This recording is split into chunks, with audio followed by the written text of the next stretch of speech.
Hello everybody. Today is third class, third week class. Today we will study the competing the global marketplace, same as international marketing, international management part. So this part is a little easy earlier. Also, I will install the PowerPoint a little bit bigger size, but it's a little bit difficult to read it. So I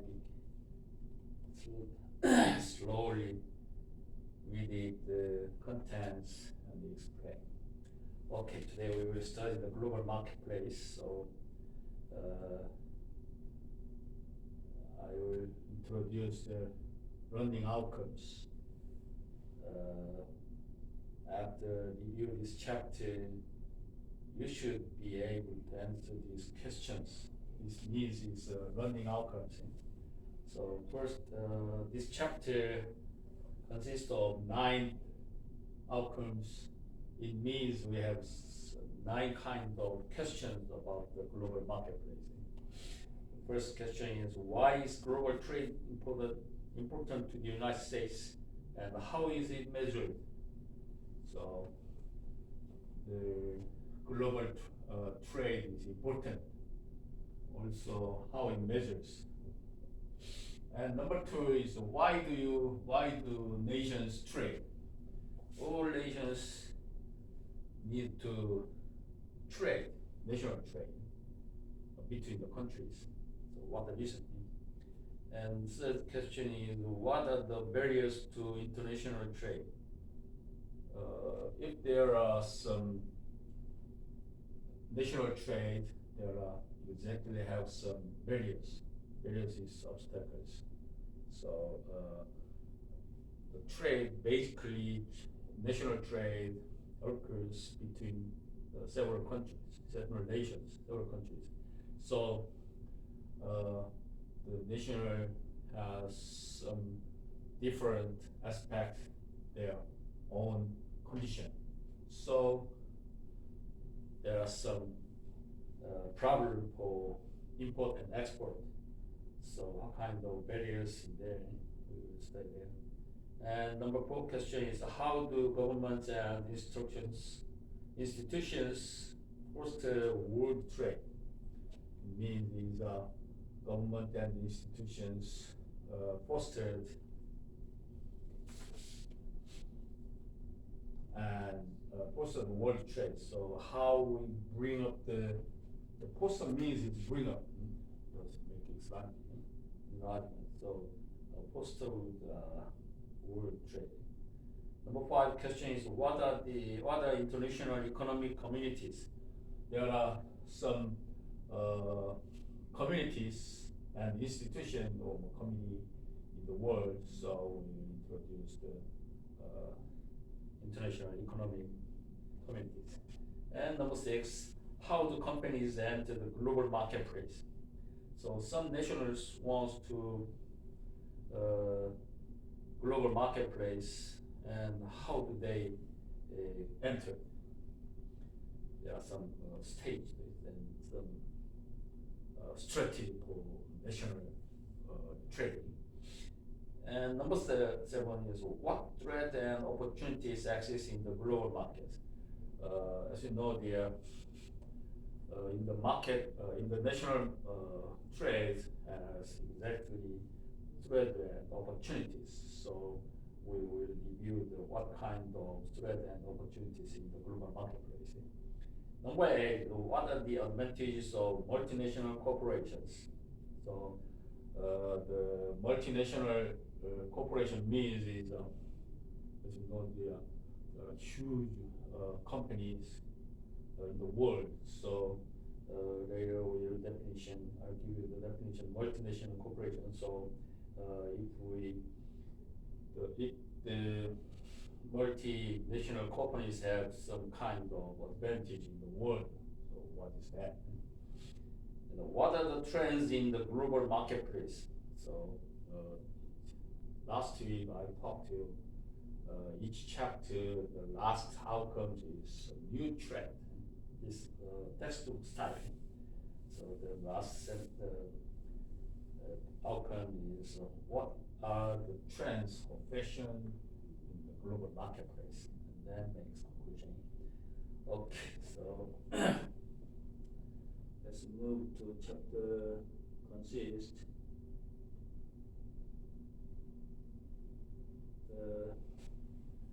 Chapter 3 consists of 9 verses. So first is global trade in the United States, why national trade, barriers to trade, fostering global trade,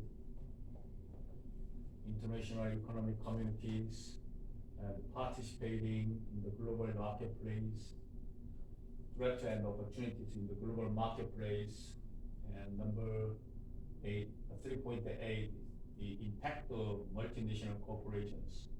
And the last verse is trends in global competition. So this chapter consists of 9 verses. Okay, so we review one by one. First chapter is global trade in the United States. So why is global trade important to the United States, and how is it measured with narrative in the learning outcomes? So this is common sense is having a global vision. If there's some nation have a global vision, it means recognizing and reacting in the international business opportunities. This brings threat from foreign competitors in the world market, and effectively using international distribution networks to obtain raw materials and more finished product to the customer. The finished product means it's a final product, so end user can use it. Also, some nationals want the raw materials, and they import the raw materials and some manipulate or produce or add values and then export. This is exactly originally global trading. So this is common sense for global trade. It's important, but in the United States, it's the toughest company in the world. So the globally the United States global business is very important and impacting the world. So the global market has creative, vast new business chances, opportunities for many United States firms. That's the reason. And the impact, importance of global business in the United States. Important global business in the States, and many countries depends more on the international commerce. As we know, here we have lots of important products in the world, in the United States. So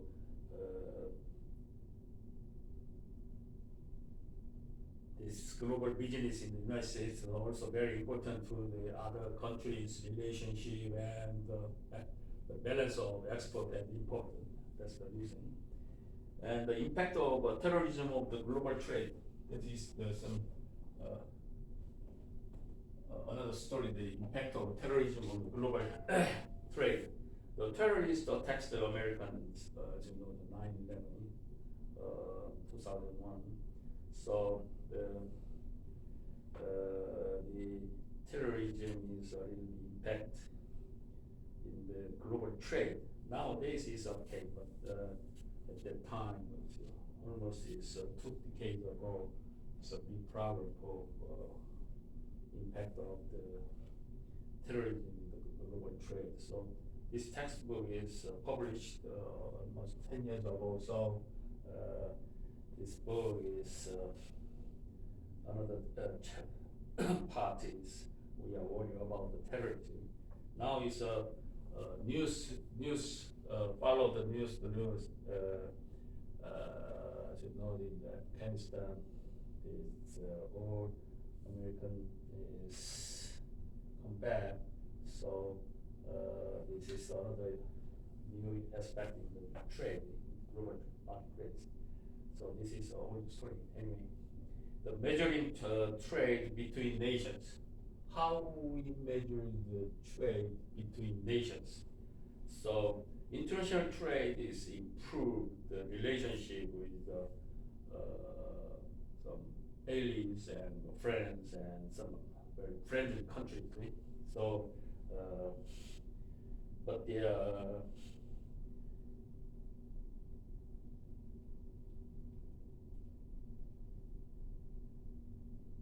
measuring the trade is need that because of the section takes a look at some key measures of international trade. For example, exactly we need to volume of export and import.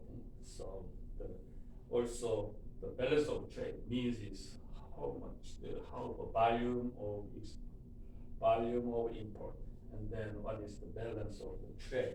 And also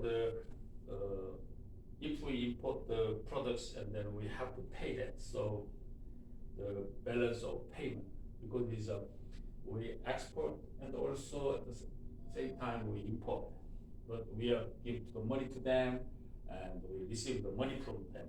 So the balance of trade as well as the balance of payment is also very important.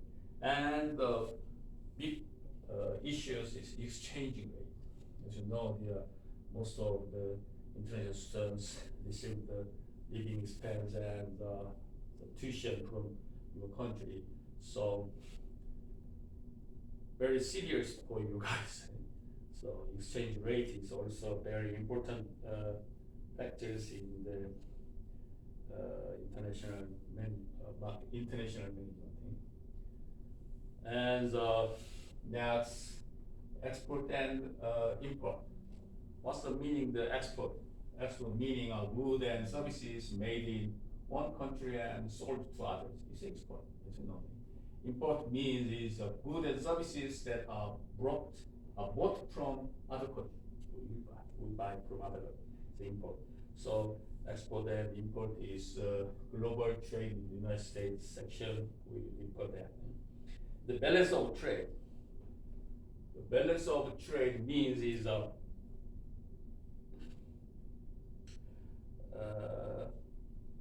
we have some imports during a specific time, first quarter, second quarter, something like that, and from year back year or something. So we have some specific time for import or export. So during that time, the country's balance trade, calculate the balance trade each quarterly or yearly, half year something. So the need to keep the balance of the trade, okay? And the balance of payment is also follow the same reason of the trade. So if we doing the trade and automatically follow the payment, so also they include the import and exports for payment. So we will think about the balance of trade, also balance of payment at the same time, and some specific time. And the change value of currencies is very important for exchange rate. So the exchange rate is the price of the country's currency in terms of another country's currency. So the rate of the exchange rate, so this is changes every day. So if a company currency appreciated, less than a country currency is needed to buy another country's currency. This is some other story. I will explain that the currency is exactly different each countries. Also, is very fluctuation in the everyday. So there are some chance to get money then. So in the financial part, they have some expert for exchanging rate. So this part is also studied with microeconomy and macro, especially macroeconomy. So this exchange rate is a chance to earn money. We will study later if we can see. So this is for change of value of currency. So I don't want to crush market and evaluation. How do we evaluation is very deep content. So this class is just introduction to business. So I don't like this one to introduce to them to you. So just know is interest rate. Automatically we think about the trade. Also balance of trade, balance of payment is reflect the currency exchange rate. Okay. Okay. Let's move to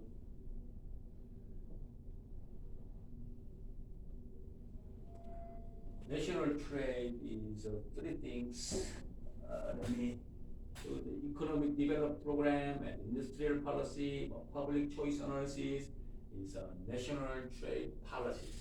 So some nations pursue the trade policy. First thing is economic development programs. Export, promotion strategy, and import strategy. Also, second policy is industrial policy. So key domestic industries, chosen, protect, and promote. We don't. Some countries have all things. That means we need to trade. So industrial policy means domestic industries choose which part we develop or focus, which part we develop, protect, especially farming products, especially part this way. And promote is something phone and TV and some other electronic products is promote other country or some developed country. And public choice analysis means it's consumer versus special interest groups. So the country pursue the international strategy, and then some customers have very big some complaint to the country because it's now farming, and the government open to farm products from other country. It means it's exactly effective to price, market price. So the customer is very angry something. So that is the conflict between the nationals in the global marketplace. So special interest group means customer and at the same time the customer is interest group members. So it is a specific area in the international practice. So for example, in the United States have lots of rice. So the rice and wheat is very basic and the foundation of farming. So rice and wheat is very strategic tools in the national trade. So many countries want to bean and corn and meal and rice. The kinds of farm product is very strategic product. So the United States have lots of the value in the kind of products. It's something tools the argue to other countries. Okay, and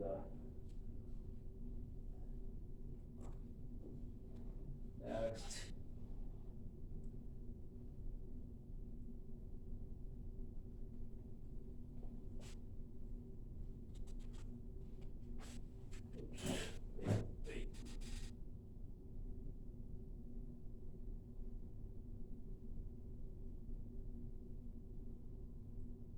Okay, I missing some definition, the change of value currencies is I introduced some new words, concept, devaluation. So devaluation means it's a lowering of the value of national currency relative to other countries. It's a devaluation, and the opposite is evaluation. Devaluation and revaluation. So what's the meaning devaluation versus revaluation? Devaluation is an increase in the official price of foreign money under the fixed exchange rate system. Devaluation is the decreased value. So if we doing some national pursue the devaluation, it means our currency value is decreased. And the other part is devaluation. Devaluation is increase the value of their currency. So it is impacted for exchange rate. So just note, devaluation and revaluation is control the exchange rate between the national trade. Okay, and also if the national pursue the devaluation, and what is the impact?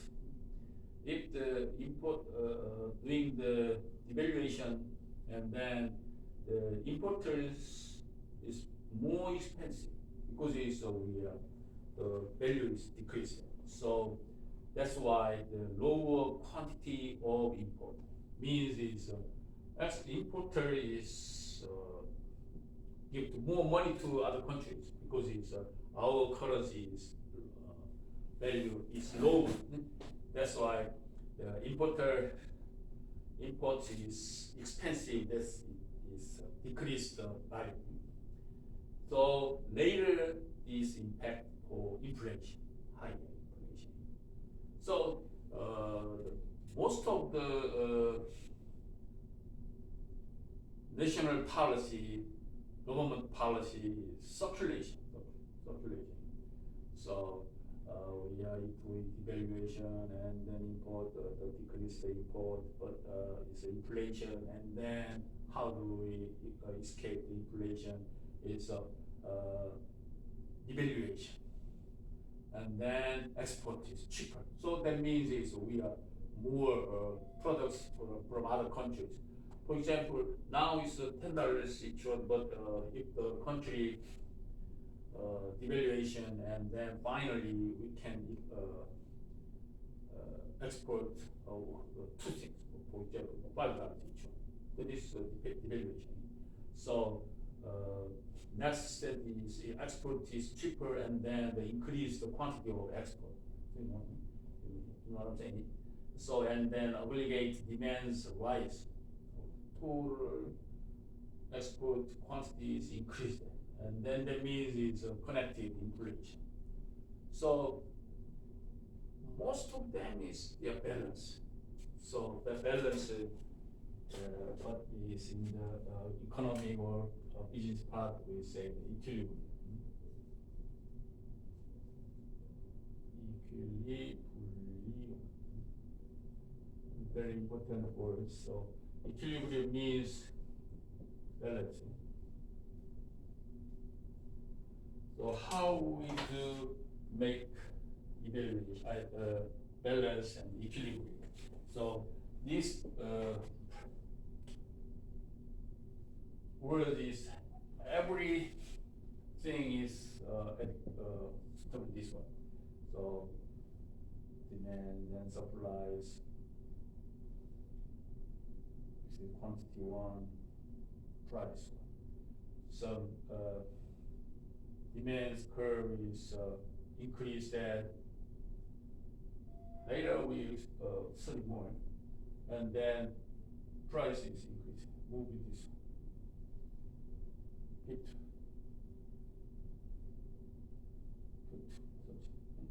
So it means is if prices increase or quantity increase, the equilibrium price is moved there, move over, move down, something like that.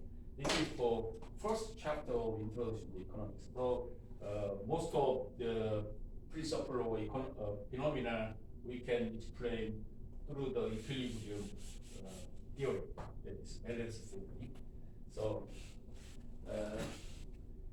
effect of the evaluation is import is expensive, export is cheaper. So a little bit specific time is moving the values, and then final inflation, and then the government is control the market situation. So if the currently account BOP improve means is now missing the pictures illustration, but anyway the economic growth is improved the devaluation. But every time good for devaluation, because it's devaluation, sometimes devaluation is something bad impression in the economy. And also the other word is devaluation, increase the value of the currency. So what is the impact of devaluation? Export become more expensive, properly in the devaluation. So import become cheaper, after the devaluation, and lower economic growth. So if we pursue the devaluation, it means it's lower economic growth. So growth rate is very important in the United States. Before the pandemic, in the China is almost 7.7% every year, but nowadays it's below the 6.6%. So this is a historical event. So in the China, I think there is a specific pandemic situation. So all of the countries adjusted de-evaluate the economic growth rate.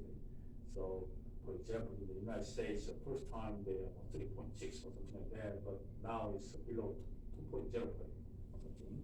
So also, I don't exactly number of the economic growth in China, but it's anyway below 5.0%, below the 4.0 something. But it's 2 to 3 years ago, in the China every year 7%, very high increase. So it means is the economic rate is increased, and then the problem is the inflation in China. So every practice is trade-off. Trade.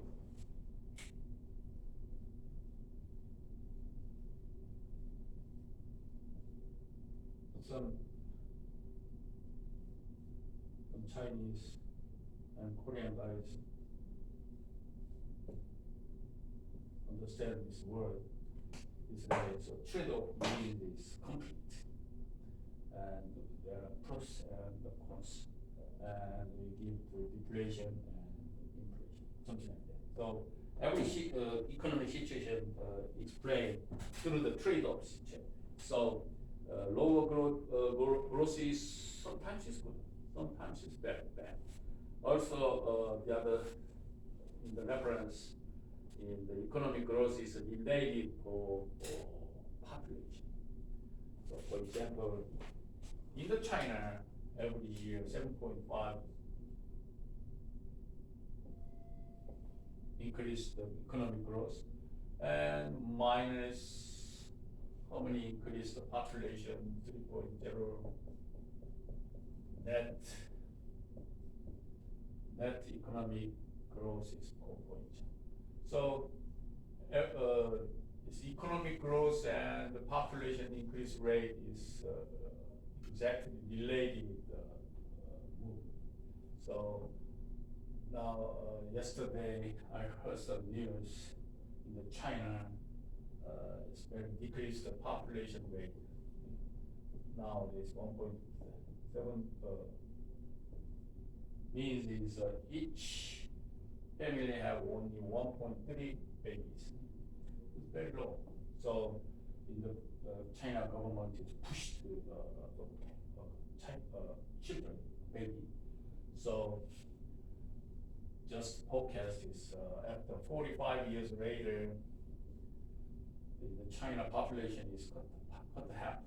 It means it's 13 billion and 6 to 7 billion people after 45 years. Using forecast this. So anyway, the point is that economic growth related devaluation and devaluation. And it's delayed also the population increase. Now China is 1 point, but in the Korea is below 1 point. So it means some men and women get married and then only 0.898 baby. That means it's below 1 guy. It's very big problem. Also, if the baby 4.0 or 5.0 is also problem, because it's if there's some country population increase rate is 5.0.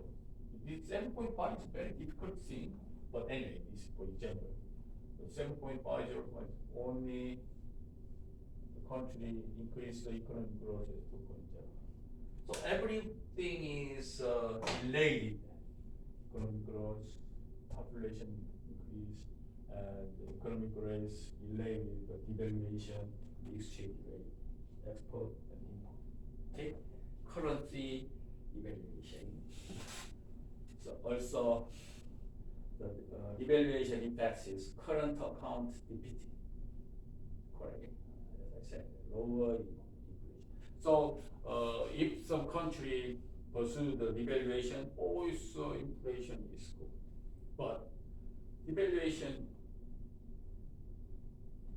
impact is inflation is high. It means it's more expensive to our pocket. So pocket for buying some air, hamburger, inflation. So if we say the exchange rate or some devaluation is very serious micro and macroeconomic government policy. So everything is cycle and equilibrium. Okay, so it's very difficult area for government administration. Okay, let's move to why national trade. All countries pursue the national trade. What the reason? So there are absolute advantages. Some countries produce and sell products at a lower cost than other countries, or and it is only country that can provide the product. For example, aerospace, and pump, something like that. And the United States, for example, has an absolute advantage in the reusable spacecraft, spacecraft, and other high-tech items, and some weapon, something like that. So, absolute advantage is why national trade. The country has very unique and some higher high-tech items. It's very good. Very excellent advantages. Comparative advantages. Other countries already have advantage. Other countries also have advantages. So if we mention the comparative advantages, we say two things. One thing is free trade. Free trade and protectionism. You should know it. This free trade is widely open to the trade-off. So the policies permitting the people and the businesses of country to buy and sell where they please without restriction. No restriction. Sell and buy. It's free trade. Some countries make some agreement is free trade, for example, Mexico, United States, and Canada. Later we will study that. And the second comparative advantage is protectionism. Protectionism means is the policy of the protecting home industries from outside companies by establishing artificial barrier. Artificial barrier means the government gives a barrier for protect home industries, such as tariff and quotas. Tariffs, later we will study. Tariffs and tariffs give the tax. Quotas give the value, max value. Okay, today is 1 million. Okay, tariffs is 25% tax. This is two things. It's a comparative advantage. So this is very sensitive word in the between countries. And that's the fear of trade and globalization. What is the fear of the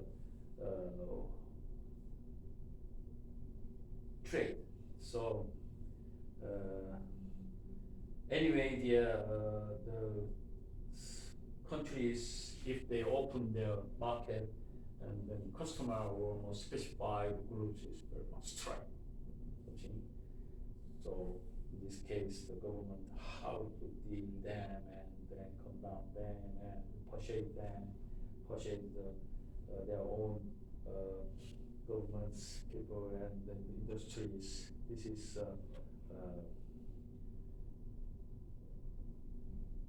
important factor in the globalization. So there are so many participants. So how do they adjust and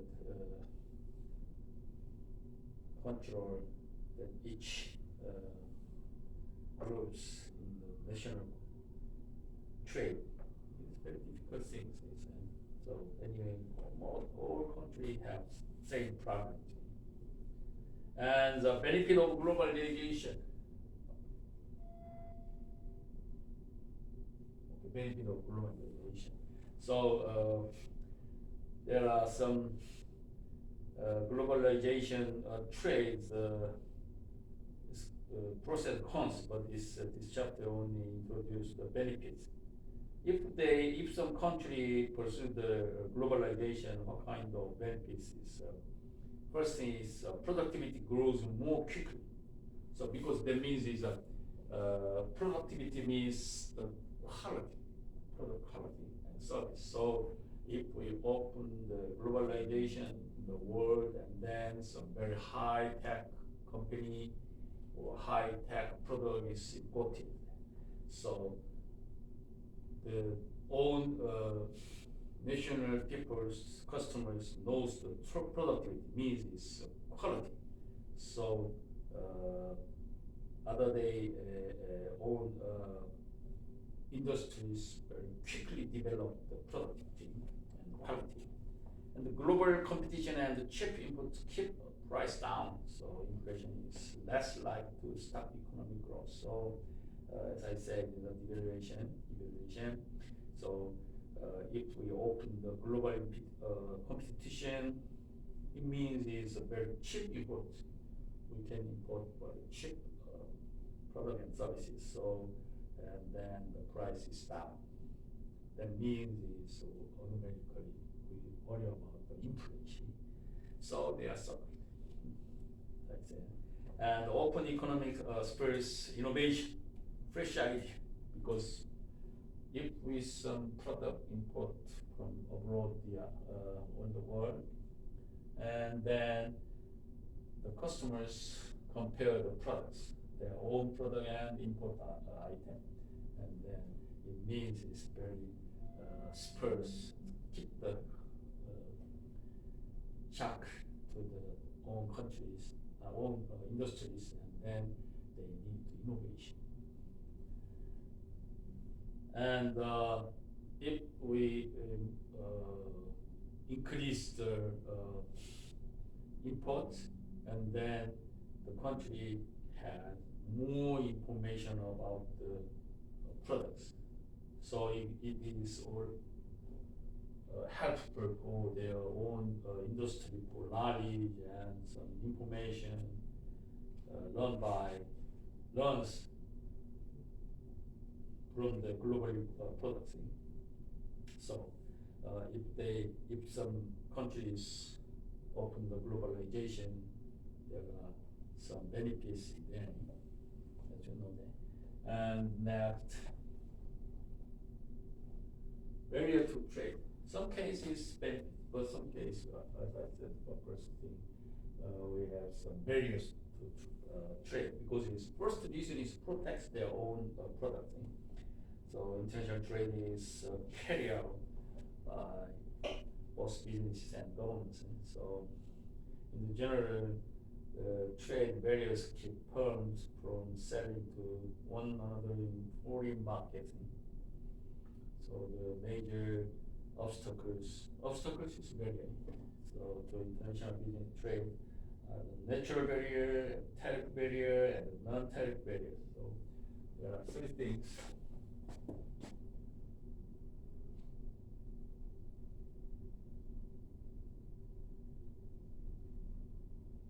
Three things in the barrier to trade.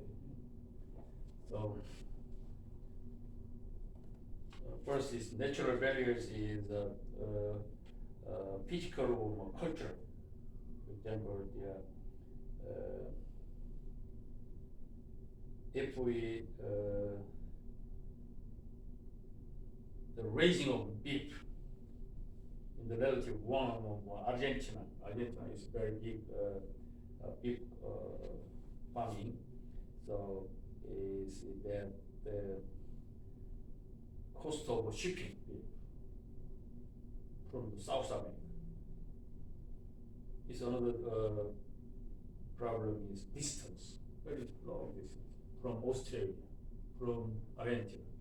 It's a different distance, so it is a natural barrier. Also, language is also natural trade.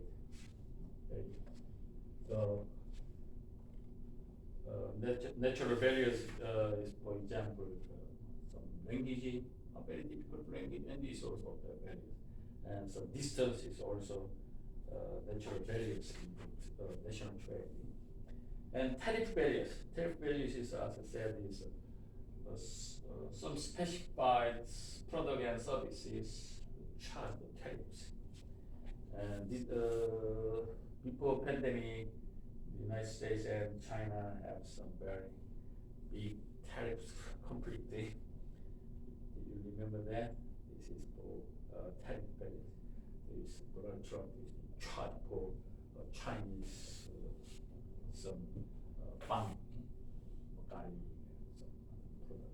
and then also the Chinese is passed for the tariffs for chips and automotive, something like that. And there are lots of argument and against the tariffs. So this is for some meeting or sale between the country. So especially I say in China, very big tariffs charge there, and then there are lots of the problem and negotiation there. And also non-tariff barriers is, for example, is a quota. So quota means is limited the maximum volume. So this quota. Quota is also non-tariff barriers. Import quota, the limit on the quantity of the certain good and can be imported. Also, its embargo is also non-tariff barriers. The total ban on total stop on import or export of products. Embargo. By national regulation is government rules give special privilege to domestic manufacturers and retailers. The government protects their own domestic manufacturer and retailer. The exchange controls laws that require company owning foreign currency we buy some money from the markets. So exchange rate is changed from this export to sell the foreign exchange to the control agency such as the central bank. It means is if we have lots of dollars and then they sell and a little bit adjusted the currency rate, the exchange rate, and if they decrease the currency, and then the central bank operate get the more dollars. Is every day they do that. Is some related international exchange rate.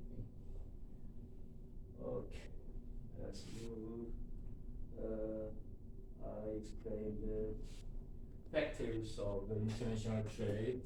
Summary: interest rate factors is tariff, as I said, tariff and non-tariff, and the import cost, custom, price, documents, insurance, exchange rate, origin, loan, pricing, globalization, outsourcing, all factors is included in international trade.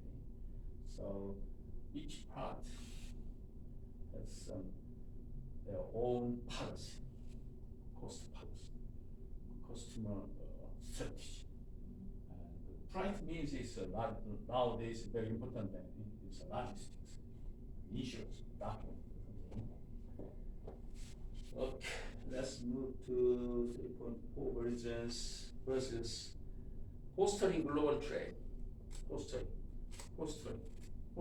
Foster means it's bring up, make fun. So the how the government and institution enforce world trade. So is anti-dumping laws. You know the dumping. Dumping means the practice of the charging the low price for products in foreign markets than the farmer's home market. So in the home market is only $10, but we export to other countries only $5, $7, below the home market pricing. This is dumping. The company trying to win foreign customers. This is dumping. So in the global marketplace, anti-dumping regulation or laws between the countries, because it's every trade is focused. The goal is to focus more profit between the countries. So in this case, even though the companies deal with other abroad country company, but the government also have to deal with the exchange rates. So it's even if the company export by dumping is a problem between countries. And next, negotiation and the World Trade Organization. So the very old story, we have the Uruguay round, World Trade Organization is they negotiate almost trade, settle each country. So GATT, for example, the General Agreement of Tariff and Trade in the world in the 1948, they makes agreement. Also, the Uruguay round is also 148 nations make agreement in 1999. They make agreement that lowers trade value worldwide. Uruguay round. So now it's a little bit followed each country in the global marketplace, Uruguay round and the World Trade Organization's policy. Also, if they have some problem, they pursue the WTO. So if you have some problem and complaint, sue to the WTO, and then WTO is settled or some decision to trade, something's court. The World Bank and the International Money Fund. So two international financial organization and instrumental in the foreign global trade. The World Bank and the IMF, the International Monetary Fund. We have two things. One thing is World Bank, and the other one is IMF. International Money Trade is World Bank and International Money Trade. IMF is related for international trading. So the World Bank offers the low interest loan for developing nations. So the World Bank is a loan to the low interest loan in the world. And IMF is was founded in 1945, and then they some support the poor countries, but it's some IMF problem is something moral hazard problem. It's more deep story, but anyway, IMF is helpful some problem, currency problem country asking for some borrow money for low interest rate to the IMF. So just so you remember, the World Trade National have lots of problem in the banking. In this case, World Bank and IMF is support this agency. And let's move to 3.5 versus international economic communities. So what are the international economic communities? Is nations frequently trade with each other with their relationship. So government meet and work out agreement for common economic policies. So the nations frequently trade with each other countries. So in this case, the government meet and work out agreement for common economic policy. So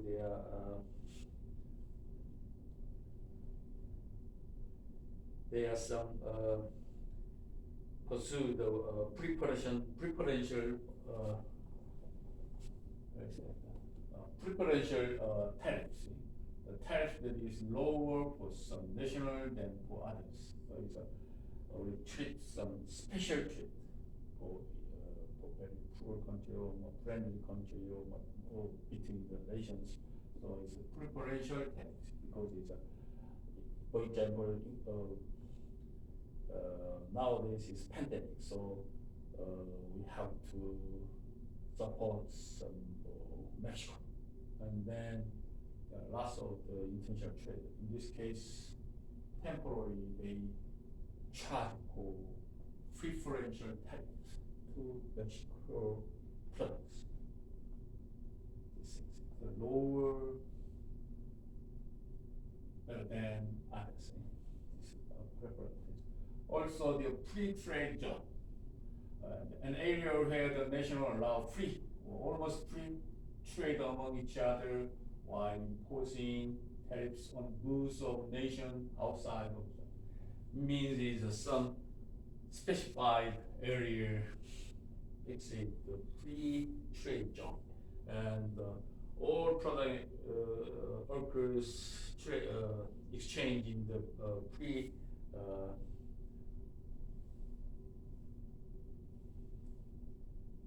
trade zone is no tax, no limit, no quota. It is a little bit helpful for economic communities. So, for example, there are two examples. The international communities is NAFTA, North American Free Trade Agreement, creative world largest free trade. This is the world largest one, NAFTA. NAFTA is Mexico, United States, and Canada. Lots of their population and the economy. So Canada, Mexico, and United States have some agreement in 1993. It's not time. And Central American Free Trade Agreement, CAFTA. CAFTA is posted in 2005. So Central America trade in Costa Rica, Dominican Republic, El Salvador, Guatemala, Honduras, and Nicaragua is except American, United States, and this is for some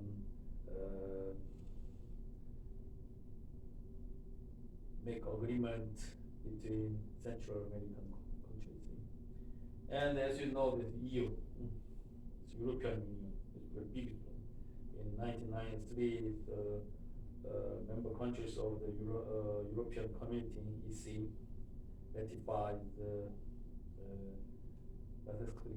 treaty or something, and proposed to take the EC further for the economy, monetary, and political union. Now it's fixing the EU, but do you remember Brexit before pandemic? 3 years ago in the United Kingdom as take out or not, there is a Brexit. So now it's only 27 European nations except the United States. I don't know, United Kingdom, because the first time they started 28 countries, French, Austria, Belgium, something. But the United Kingdom force take out or not Brexit, that means a Brexit. But it's two to three times they are both there, and then finally they kick out the EU. It's another problem in the United States, in the world international trading. It's a big problem. Okay, so let's move to politics. Is participating in the global marketplace. How do companies enter the global marketplace? So the companies decide, if the company decide to go abroad, go global, for a number of reasons. There are many reasons. So the goal is to earn additional profit through the global market. So if the company have a unique product and technological advantage, is very good chance to international competitors. So the company has some advantage, and then finally result get more additional profits. So there are some reason for participating for globalization. First is export, and the licensing and the franchising. Licensing means is if the legal process whereby a firm agreed to allow another firm to use the manufacturing process, trademark, patent, trade secret, or other prior proprietary knowledge in exchange for the payment of royalty. So if some company get a licensing from an abroad company, and then they made it in the own countries and borrow the patent, security, and trade secret and trademark. This is for licensing. Franchising. Franchising is a method of distributing products or services involving a franchisor to establish the brands, trademark, trade name, and business systems. And the franchisee who pays the royalty and often an initial fee for the right to do business under the franchisor's name and system. As you know, there's franchise in the world. So lots of the McDonald's, Subway, China, all over the world, and then they using the McDonald's trade, and also the recipe, brand name. This is franchising. And the other reason is the contract manufacturing. It's a little bit different, the right-hand thing. So it's contract manufacturing is foreign firms, manufacturers, private label goods. The practice in which foreign firm manufactures private label goods under domestic firm's brand name. That means it's the same names. For example, some iron and then product by domestic firm, and the product name is Prof. This is called contract manufacturing. Okay. And joint venture. Joint venture means it's also the participate in global market. It's an agreement in which domestic firm buys part of foreign firms or joining with the foreign firm to create a new entity. It's joint venture. There are some very similar M&A. It's a joint venture. And direct foreign investment, initially is DFI.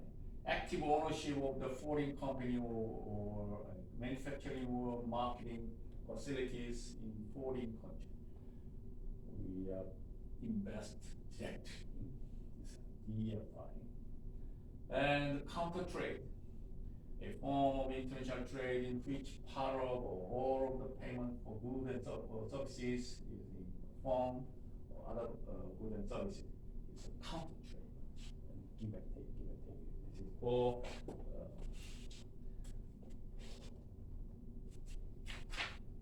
participate in the global markets.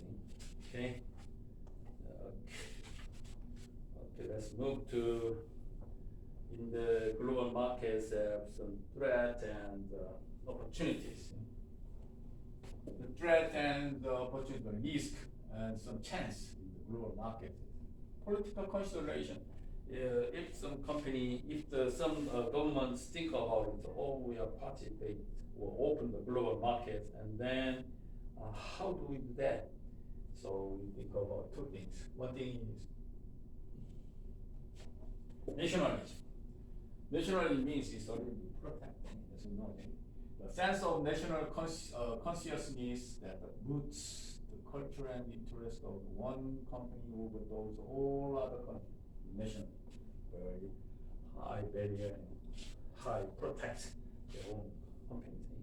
This is nationalism. And the cultural differences is also some threat, because it's cultures underlying is a family, education system, religion, and social class system. Is all countries different there. So this cultural differences is also very high threat in the global marketplace. Okay, so as you know, each country have each different custom or tradition. So in this case, complicated.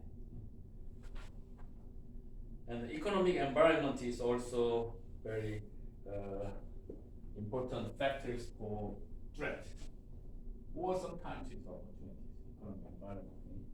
So each countries have some very good infrastructure.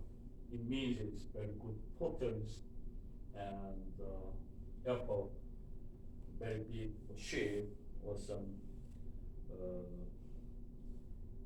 foundation of the marketplace or something, and big market, something like that. So all factors include the economic environment. The first example is infrastructure.